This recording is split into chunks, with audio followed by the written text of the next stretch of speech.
de química. De pronto me vuelvo a presentar por si se les olvidó. Mi nombre es John Jairo Macareno. Vamos a trabajar durante este año en la asignatura de química. El objeto, pues, de esta asignatura, a pesar de tener un nombre diferente a lo que han venido trabajando en años anteriores, en realidad no es tan diferente, es simplemente complementar lo que se ha venido trabajando, lógicamente desde otra perspectiva, con otra mirada, un poco más reflexiva, más pendiente de los detalles, en fin, ¿verdad? La idea es establecer una comunicación con ustedes de la mejor manera, siempre mediada por el respeto, por la comprensión, por la valoración del trabajo de cada uno de ustedes. Y recordarles pues que por ahora ya tienen los 2 links que les envié al grupo con las especificaciones. Yo lo trabajo desde acá, desde el calendario en Google Meet, aprovechando de que pues la Secretaría nos regaló esta plataforma. Aquí me aparece los días miércoles y los días viernes con ustedes a la misma hora, de 4 a 5. Una vez ya tenga todos los correos confirmados de ustedes, esas invitaciones se las haré llegar a sus correos y ya no tendremos que perder de pronto tiempo en estar admitiendo, sino que usted automáticamente ingresará desde el correo. Y también, cuando ya esos correos estén definidos, les enviaré la invitación a Classroom, por donde vamos a interactuar a través de las actividades que estaremos hablando pues el día viernes, que terminamos esta primera semana de trabajo. La semana que viene es semana para desarrollar algunas preguntitas que les voy a dejar. No es nada difícil para empezar a tomar las 3 primeras notas. Cada actividad que yo les deje, de ahí voy a sacar 3 notas. Una nota actitudinal, una nota praxeológica y también una nota cognitiva. Y recordarles pues que la semana de trabajo para que ustedes desarrollen esas actividades estaría comprendida entre el 22 hasta el 26 de febrero, de lunes a viernes. Las actividades se envían en cualquiera de esos 5 días, no el sábado, no el domingo, porque esos los días los tomo para revisar y regresarlos en la medida que usted me vaya entregando los WhatsApp. Por ahora, a través del WhatsApp, yo les voy indicando cuánto sacó en cada aspecto de su actividad, pero eso lo hablaremos después. En el día de hoy quiero empezar inicialmente. Voy a suspender aquí un momentico la música de fondo, que siempre la coloco para relajarnos un poquito. Voy a empezar por hacer una presentación de unos 3 minuticos y algo de lo que en realidad es el campo de estudio de la química. 3 minuticos y algo. Un segundito. Se me olvidó compartir, me parece. Sí, se me olvidó compartir. Y después de ese video, vamos a hacer la presentación ya en firme de algunas cosas que consideramos importantes en las primeras clases.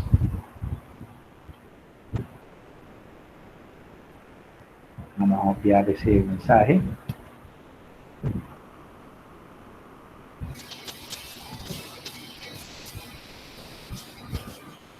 ¿Qué es la química? La química es la ciencia que estudia la materia. Con eso me refiero a que estudia todo aquello que tenga masa. Es decir, todo menos la solución. Bienvenidos a un nuevo video de eso. Yo soy Wilson Martínez, estoy en la Universidad de YouTube y hoy responderemos a la pregunta ¿qué es la química? También veremos qué áreas abarca la química. La química es la ciencia que estudia la materia. Como lo dice, la materia es un avión, una vaca, un pipí, un astronauta, una mantis, un gas tóxico, el agua, un celular, etc. Todo aquello que tenga masa es materia. ¿Qué masa? Materia. Cosas que no son materia. Ondas, rayos X, rayos gamma, rayos beta, infrarrojo, ultravioleta, etc. Prácticamente todo el espectro electromagnético. La química, por estudiar la materia, se encarga de estudiar su composición, estructura, propiedades y transformaciones. La composición de la materia es averiguar de qué está hecha la materia, cuáles son los átomos y moléculas que se encuentran en el interior de la materia. La tabla periódica, en pocas palabras. La estructura de la materia se refiere a cómo esos átomos y moléculas están ubicados espacialmente dentro de la materia. Tipos de enlace atómicos, geometría molecular, configuración electrónica, tipo de cristalización, etc. Este aspecto de la química se encarga de definir esos aspectos ya que un mismo compuesto puede estar ubicado de diferentes maneras como el carbón, con cierta estructura el grafito y con otra diamante. ¿Quién lo creería? Tercero, propiedades de la materia: elasticidad, electronegatividad, temperatura de ebullición, de condensación, de congelamiento, combustión, ignición, etc. Las propiedades de la materia son las características únicas que tiene la materia y esas dependen de la composición y estructura química. Cuarto, transformaciones de la materia. Según la ley de conservación de la masa, postulada por Antonio Lavoisier, dice que la materia en una reacción ordinaria solo se transforma, permanece constante, ni desaparece la existente ni aparece nueva materia, solo hay transformación. Las transformaciones de la materia son las reacciones químicas y los cambios de estado, como sólido, líquido y gaseoso. Química es la ciencia que estudia la materia y materia es todo aquello que tiene masa. Las principales áreas de estudio de la materia son composición de la materia, estructura de la materia, propiedades de la materia y transformaciones de la materia. Nosotros somos dos Universidad. Gracias por ver. Entra a nuestro grupo de Facebook y pregunta lo que quieras. Bien, después de ese corto video de 3 minutos y medio, nos aprestamos ahora sí para mirar con más detenimiento lo que el chico hizo en esos 3 minutos y medio. Puede decirnos el campo de acción o el tema de estudio de la química, pero también nos mencionaba de qué otras cosas se puede valer la química para abarcar tantos aspectos por conocer. Joandra. Sí, profe. Ok, listo, ya leí el mensaje. Gracias, Joandra, gracias, Andrea. Estos dos vínculos que ustedes encuentran aquí, azules, son para que ustedes tengan acceso a lo que yo les voy a escribir. Y les voy a escribir aquí en esta pizarra negra, por ahora. Tiene distintos colores que vamos a ir cambiando a medida que vayamos trabajando. Si usted accede a a través de este link azul, deberías tener acceso solo para ver lo que yo escribo aquí. Y usted puede descargarlo y tomarlo como referencia en sus apuntes. 1, 2. Como te diste cuenta, estoy grabando la clase. Al final de la clase, yo les voy a subir el video a mi canal de YouTube, desde donde usted puede encontrarme escribiendo, por ejemplo, mi nombre. ¿Verdad? Aquí encuentras todos los videos de las clases que he trabajado. Bueno, esto ya no, de las clases que he trabajado, no solamente con grados décimos, sino con grados 11, incluso de otras instituciones. Usted va a escoger solo el que tenga que ver con la clase que estamos trabajando, que en este caso es décimo D, ¿verdad? Entonces tienes esas dos opciones. Entonces, no sé si de pronto alguien hace clic en el link azul y me verifica si les deja entrar o no, para yo modificar acá, si fue que se me olvidó hacer un pasito. Les agradecería. Vale, mientras vamos escribiendo aquí algunas cosas. Bueno, primero que todo es, antes de empezar a mencionar o de pronto a estar atentos si se va a escribir una fórmula con unos nombres raros y demás, lo que primero debemos hacer es tener muy pendientes qué estudia y para qué me sirve estudiar esta asignatura, que hace parte, al igual que la física, al igual que la biología y al igual que la ecología, hace parte de las ciencias naturales. Pues empecemos por decir su campo de acción. Si nosotros hablamos, por ejemplo, de medicina, de agricultura, de matemáticas, si hablamos de derecho o escuchamos hablar de cine, de música, cada una de esas cosas que hemos mencionado se pueden considerar en algunos casos como ciencias, en otros casos como arte, en otros casos como oficio, ¿verdad? O sea que cada una de esas cuestiones que hemos mencionado va a tener un punto de inflexión, es decir, un punto o un objetivo sobre el cual va a trabajar. La química no va a ser la excepción, como tampoco es la biología, como tampoco es la matemática, o como tampoco va a ser el castellano, por ejemplo, ¿verdad? Cada una de esas ciencias va a tener un campo de acción.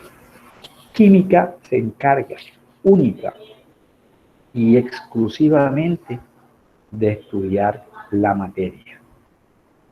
El muchacho que nos presentó el video nos decía que materia es todo lo que tiene masa. De eso vamos a hablar un poquitico más adelante.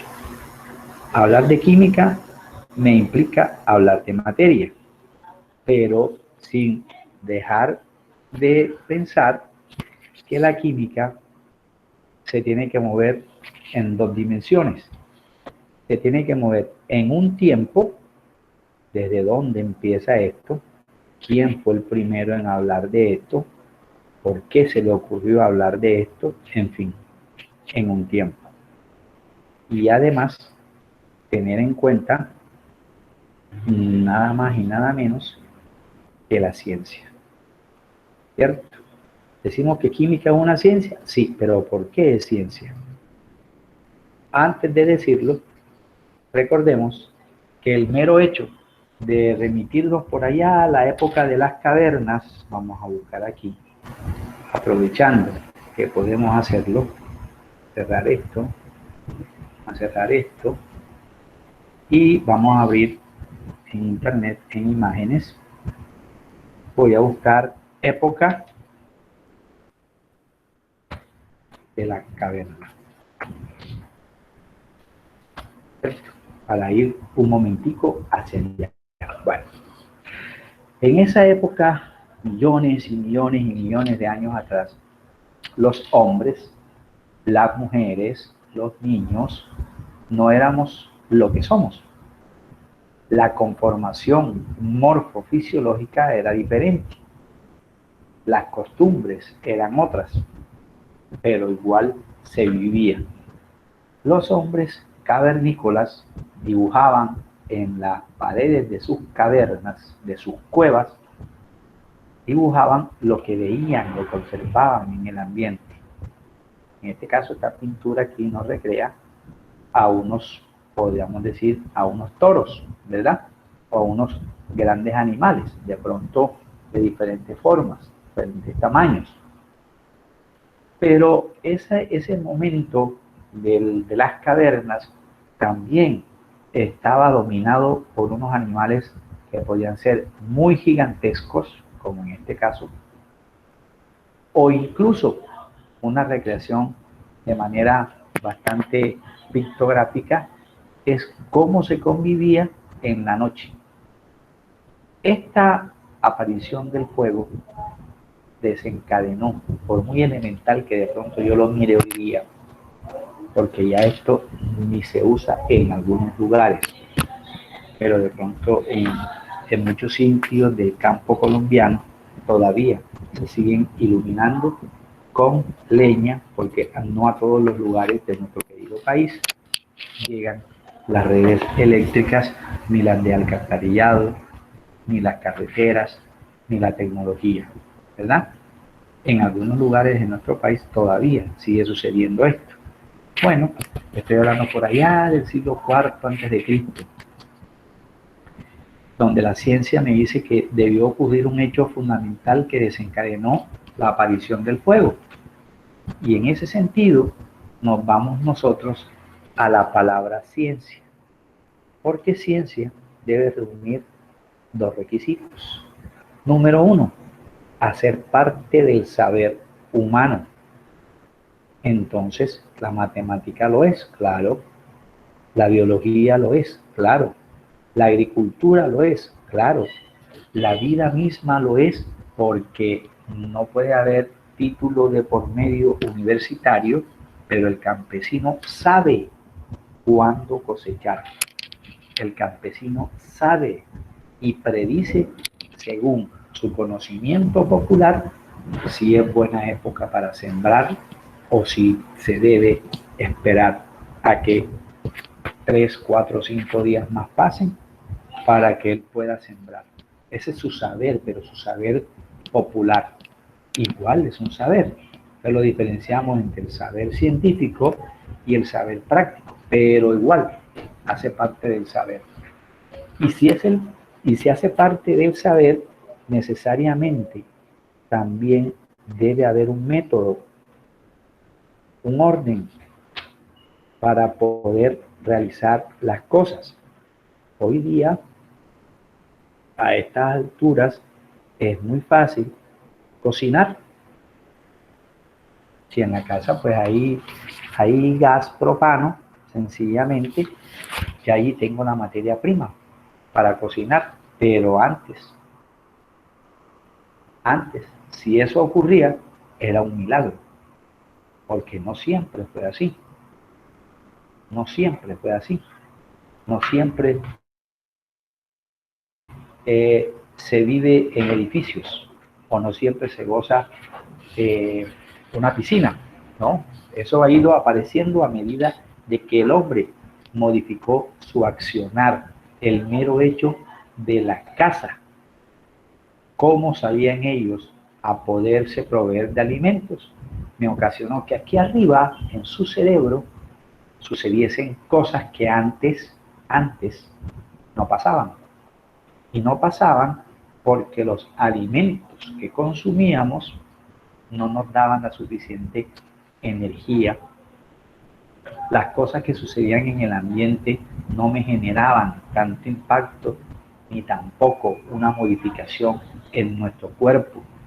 Ya las mandíbulas no tenían por qué ser tan grandes y prominentes como en esta época, ¿cierto? Es decir, ¿por qué el hombre sabía que para cubrir sus partes o para proveerse de calor podían utilizar las pieles de los animales que mataban? ¿De dónde pudieron ellos saber eso, aprender eso? Probablemente de las generaciones anteriores. Y lo empezaron a repetir, y eso pasó del conocimiento generacional a hacerse cultura.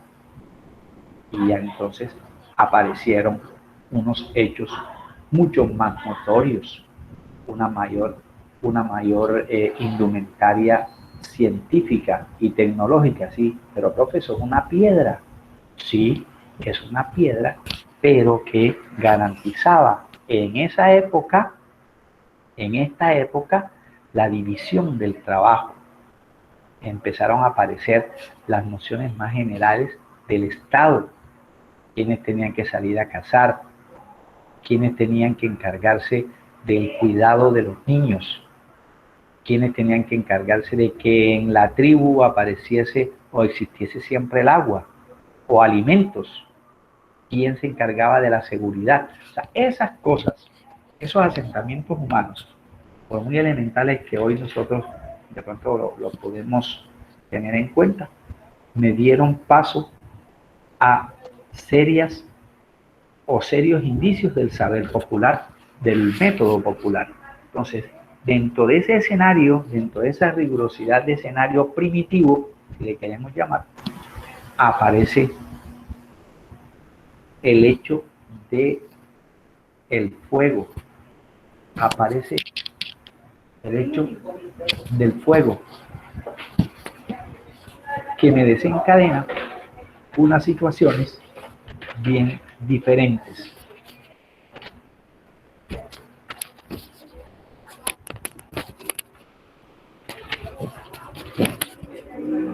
Unos hechos bien diferentes en el siguiente sentido.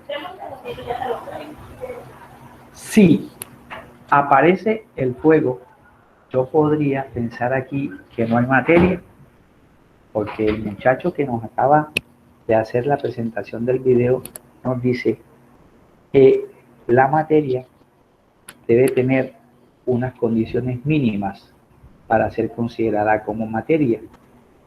De pronto no las mencionó tan específicamente, pero vamos a recordarlas. Una materia puede ser, él me hablaba de una vaca, de un gas tóxico, de un hippie, etcétera, porque yo lo puedo ver, sencillo, pero el gas tóxico de pronto no lo puedo ver, o la atmósfera de pronto no la puedo ver. Entonces, ¿qué deben tener esas cosas en común para ser considerada como materia? Él mencionó varias veces la palabra masa. Toda materia tiene masa, porque está hecha de cierto contenido. Es más, me hablaba de una ley, que posteriormente explicaremos, la ley de la conservación de la masa y de la materia, propuesta en 1789 por Antonio Lorenzo Lavoisier, un químico francés. Me hablaba de masa. Y si es masa, debe ocupar un lugar en el espacio, entonces debe tener un volumen definido. Muy grande, una vaca. Muy pequeño, un átomo. Muy pequeño, un lápiz. Pero igual, el lápiz o el diamante que menciona él, tienen masa y tienen volumen. Lo mismo con gas. Por lo tanto, son materia, porque existen. Además de eso, también debe haber energía en ese contenido definido de materia. Energía. Posteriormente hablaremos de qué es la energía como tal, aunque desde la biología podemos abordar ese concepto.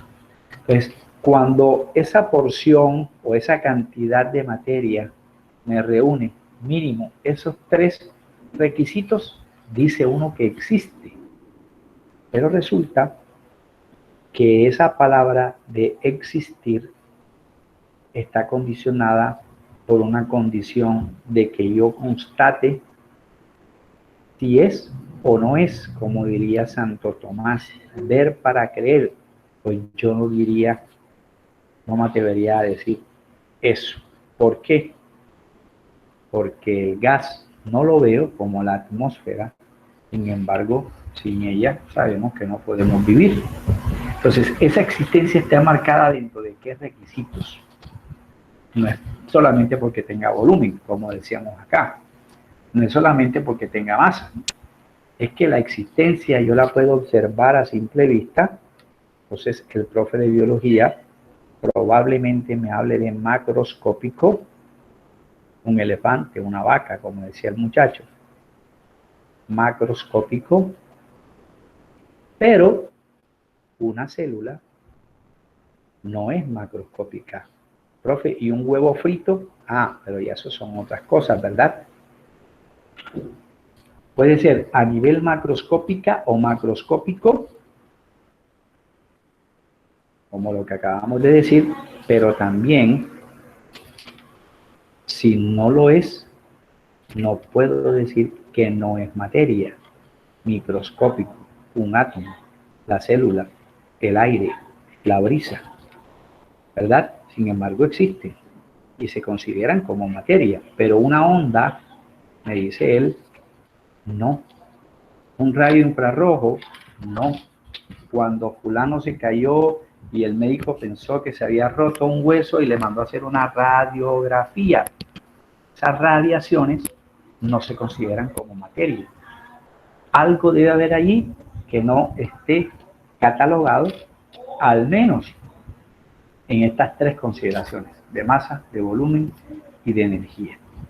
Independientemente que sea macro o que sea micro, se considera materia.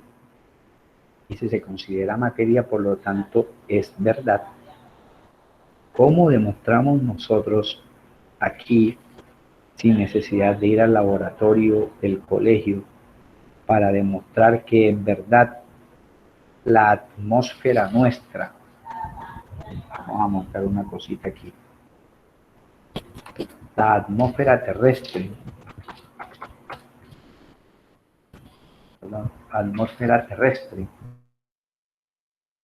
existe si no la puedo ver.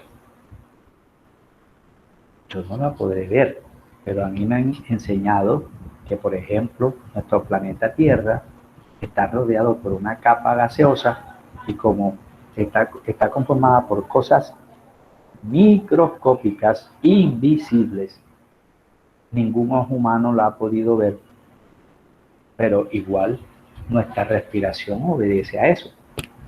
Igual las plantas necesitan de nuestra respiración para que ellas puedan realizar su proceso.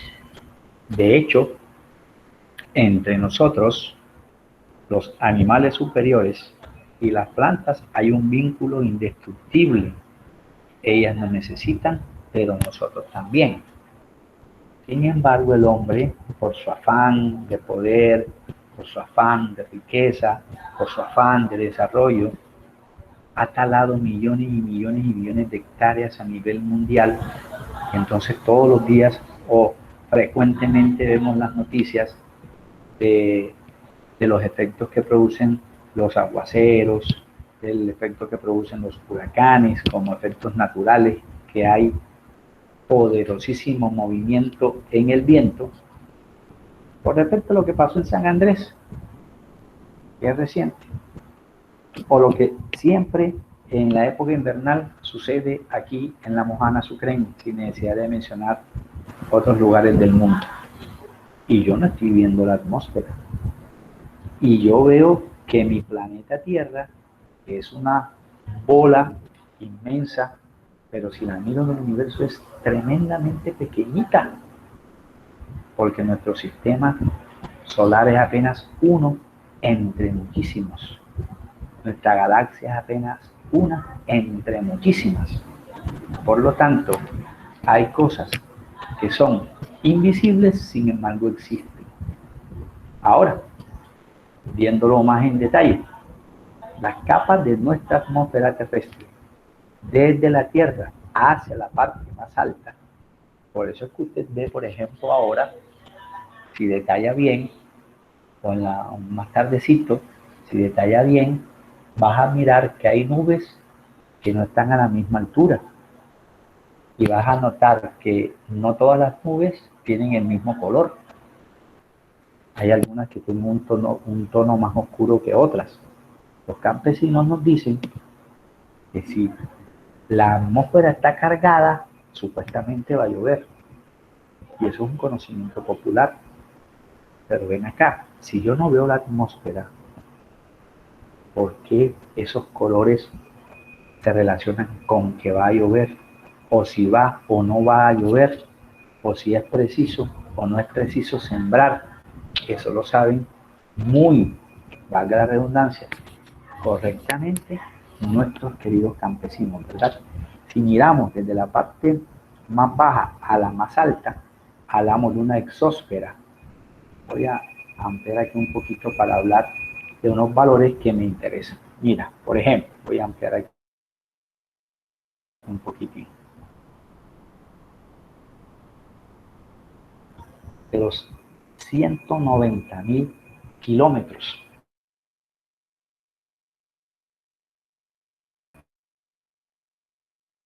está la exósfera. La termósfera, por ejemplo, que no la puedo ver tampoco, pero es la zona en donde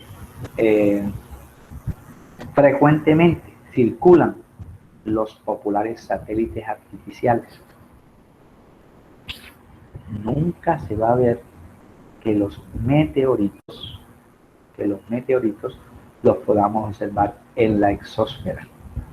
Los observamos frecuentemente en una capa que esté más cercana a nuestro planeta, que es la mesósfera, que está entre 50 a 80 kilómetros sobre la superficie terrestre. Pero si nos acercamos aún más para ir a Barranquilla, Bogotá, etcétera, o a Brasil, a Venezuela, los aviones no tienen por qué, es más, no pueden llegar siquiera a la mesósfera. está entre 50 y 80 kilómetros sobre nuestra superficie. Porque la troposfera que rodea precisamente nuestro planeta, está entre 12 kilómetros de altura, pero ellos hablan de pies o de millas.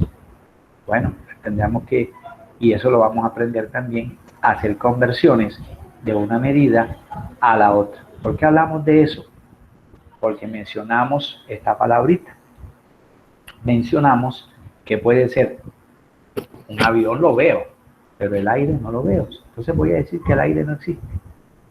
No, depende tanto de lo observable como de lo inobservable. De eso se encarga estudiarlo la química a través de la materia, pero es un campo muy inmenso. Le queda muy difícil solo a la química estudiar todo lo que hay en el universo. Eso es un campo de estudio inmenso, dificilísimo de albergar. Entonces, ¿qué sucede? Como es tan dificilísimo de albergar, hay otras ciencias que le ayudan. Algunas de esas ciencias están aquí. Por ejemplo, la geología. Por ejemplo, la toxicología. Un segundito que parece ser que hay alguien que está entrando. Marianela. Marianela, ya nos faltan 3 minuticos. Pero bueno. ¿Cierto? Entonces, en ese sentido es tan amplio ese campo de acción que la química solita no puede. Entonces, desde la toxicología hay avances científicos que le ayudan a la química en su tema de estudio, que es la materia. Por ejemplo, siempre nos han dicho que el inhalar el humo del cigarrillo es malísimo, es dañino. Vamos a buscar por qué lo es. Componentes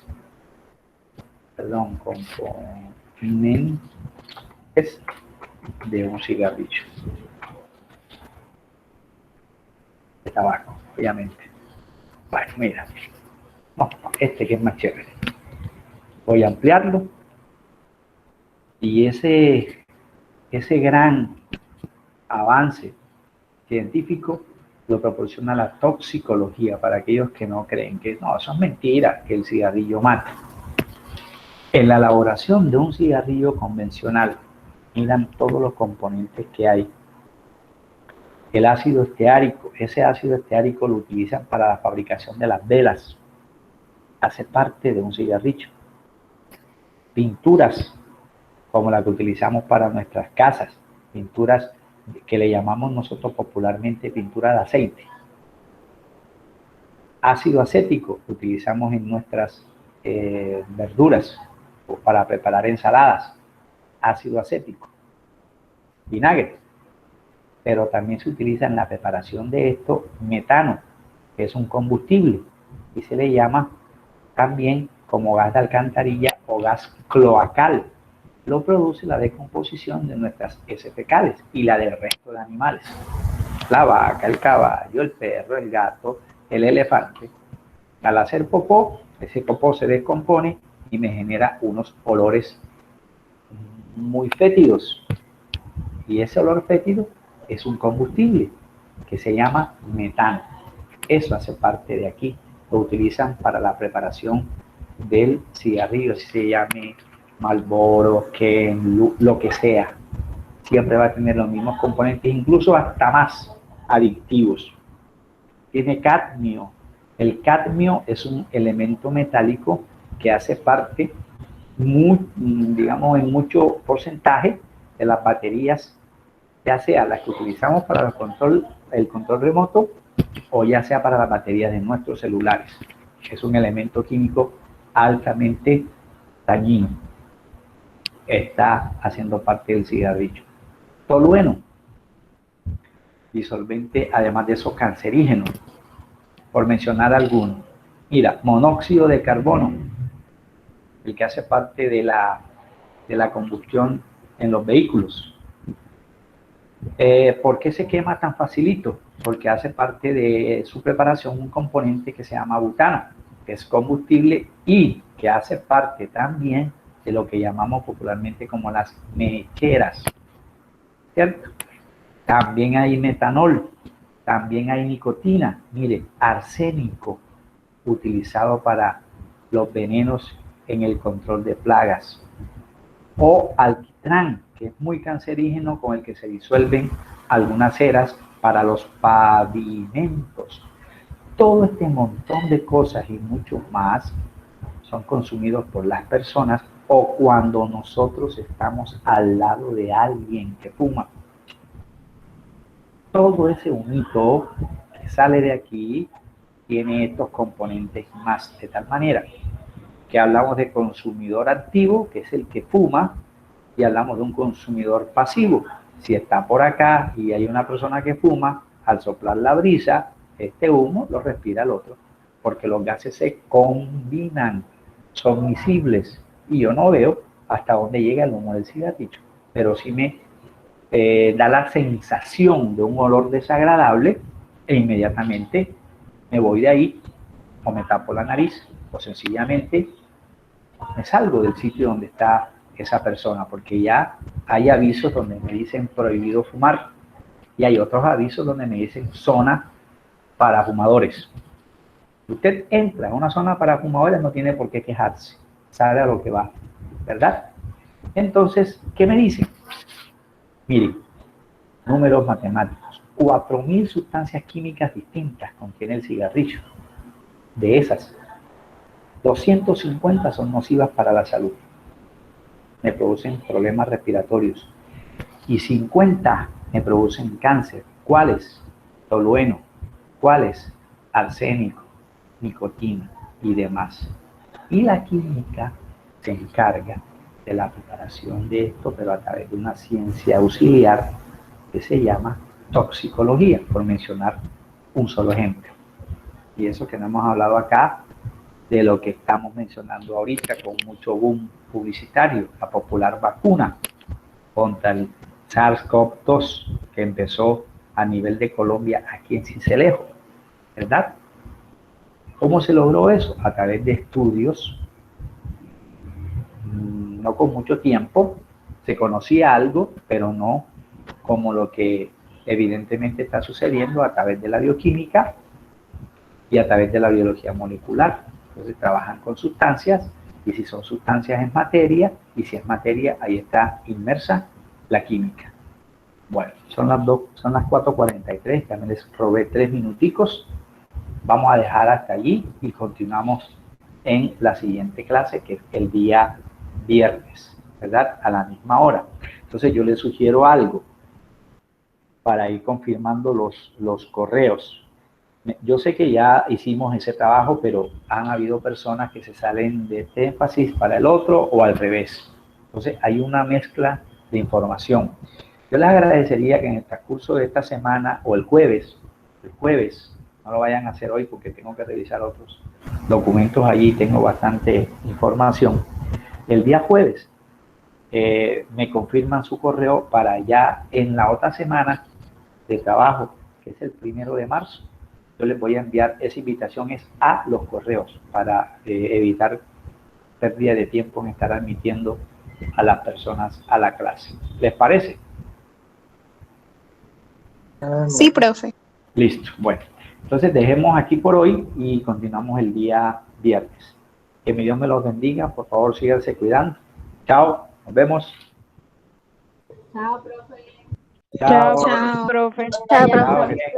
Chao.